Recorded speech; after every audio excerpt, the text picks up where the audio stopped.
அன்புக்குரியவர்களே, அஸ்ஸலாமு அலைக்கும். 5 வார்த்தை சொல்ல போகிறேன். அந்த 5மே ரொம்பவும் முக்கியமானது. அல்லாஹ் அந்த வார்த்தைகளை சொல்ல சொல்ல எவ்வளவு பூரிப்படைகிறான், அவனுடைய ஆனந்தம் எவ்வளவு கூடுகிறது என்பதை நாம் ஹதீதுகளிலிருந்து புரிந்து கொள்ள முடிகிறது.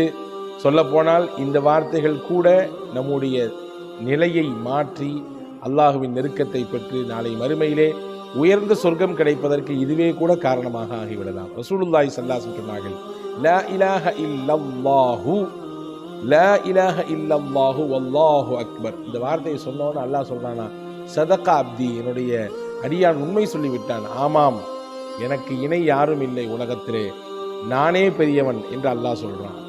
அடுத்து லா இலாஹ இல்லல்லாஹு வஹதஹ், அல்லாஹ்வை தவிர உலகத்தில் வேறு யாரும் இல்லை, அவன் தனித்தவன். இந்த வார்த்தையை சொன்ன உடனே அல்லாஹ் மறுபடியும் சந்தோஷப்படுறான், ஆமா என் அடியான் உண்மையை சொல்றானே, மிகச்சரியானதை சொல்றானே அப்படின்னு.